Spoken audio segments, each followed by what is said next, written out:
My 7-year fiancée dumped me 6 months before our wedding, just as my business was failing. I should mention that I was overweight. She met me when I was fat, and I stayed that way for the duration of our relationship. She never stopped complaining about my weight and continued to put me down by mentioning how she had previously dated very fit guys. The day she left, she mentioned how she was never physically attracted to me. And with my business failing, she didn't see a future for me. I found out a month after the breakup that she had been cheating on me for at least a year with one of my regular clients who was wealthy. For the next 3 to 4 months, I felt pain and sadness like I'd never felt before. Then anger took over, along with a strong desire for vengeance. I am a very hands-on person, and I believe that acquiring complete knowledge is the most important way to achieve results. So I set out on a mission to educate myself as much as possible about fitness and apply it to myself in order to change my physique.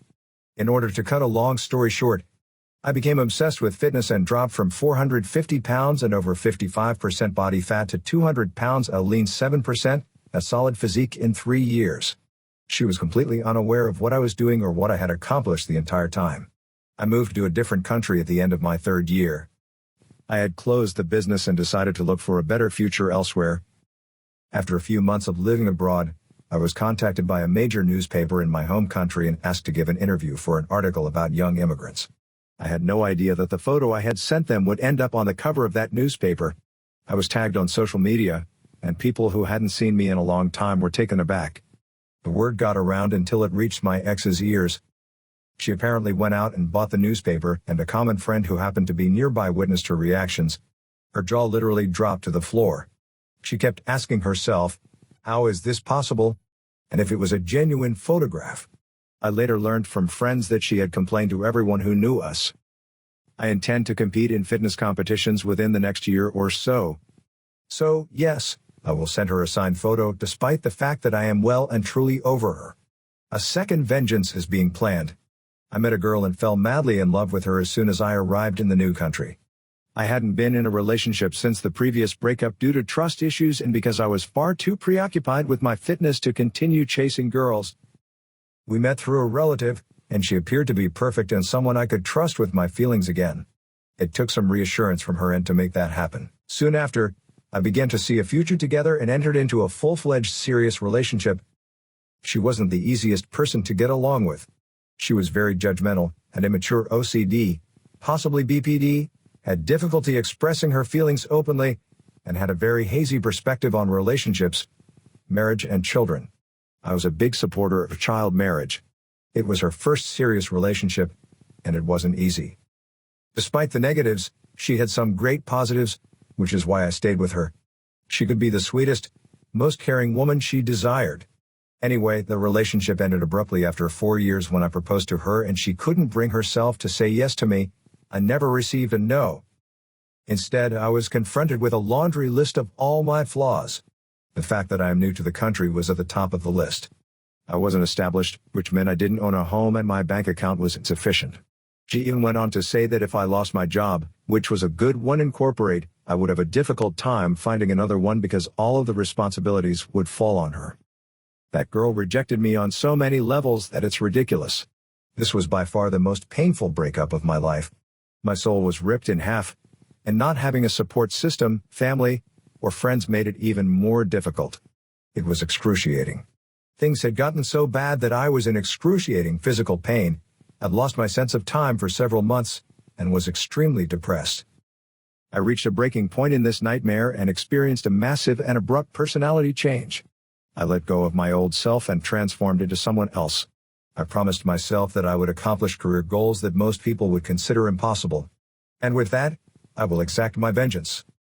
A year and a half later, I've significantly increased my income, purchased an apartment in a good neighborhood, and purchased the car and motorcycle I'd always wanted.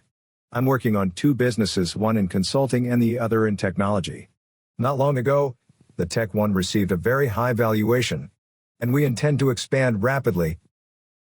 I've met and made friends with some amazing and successful people. Most importantly, I have no intention of stopping here. Revenge hasn't been fully served yet, but I know it's on a cold platter, which doesn't bother me. Apart from that, I can't express how grateful I am to these 2 women. Their rejection and the pain they inflicted on me made me a much better person and pushed me to explore and push the limits of what I am capable of achieving. They opened my eyes and gave me the motivation to carry on. Fiancé cheated on me and stole my belongings. As a result, I called the cops. My 8-year girlfriend went to her mother's house for a few days to think things through.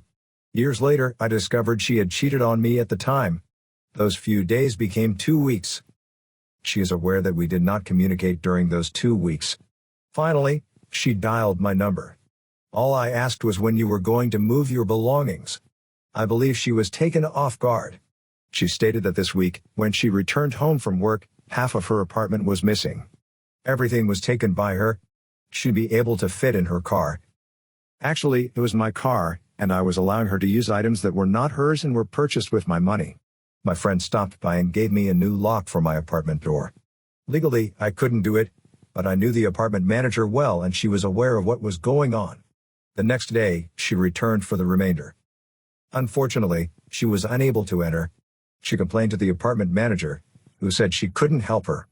So she drove all the way back home, a 3-hour round trip, for nothing. She was forced to call and set up an appointment with me to get the rest of her belongings and negotiate the return of other items, which was priceless. Later, I told her I'd give her the car if she got her own plates and took mine off. I went to my parents' house to sign the title over. At the time.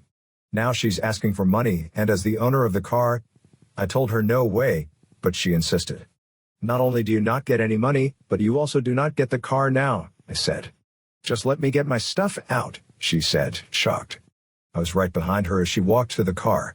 She walked in and pretended to gather her belongings. She then quickly shut the car door. I tried to stop her from starting it, but she bit me, grabbed the driver, and stabbed me. When I moved back, she threw it at me. She started the car and drove away.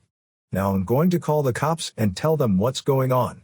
We go to her mother's house, where she wrecked her car in the garage. She was going to be arrested by the cops. I'm still in love with her and feeling bad about it. She would have cheated on me if I had known. I'd have arrested her. I agreed to give her a small sum of money and signed the car over to her with the understanding that she would get her own license plates. She's still driving around with my license plates weeks later. I drive an hour and a half to her workplace. She worked as a fitness instructor for the women's workout world. I call the cops, and they come in and take her out of her class. It's quite embarrassing. I finally get the plates after a lot of trouble from someone who abandoned me and cheated on me. A few years later, I receive a letter from her attorney requesting that I release her from an auto loan. She co-signed for my new car years ago because she couldn't get another loan until she was removed. It was a threatening letter. I threw it out.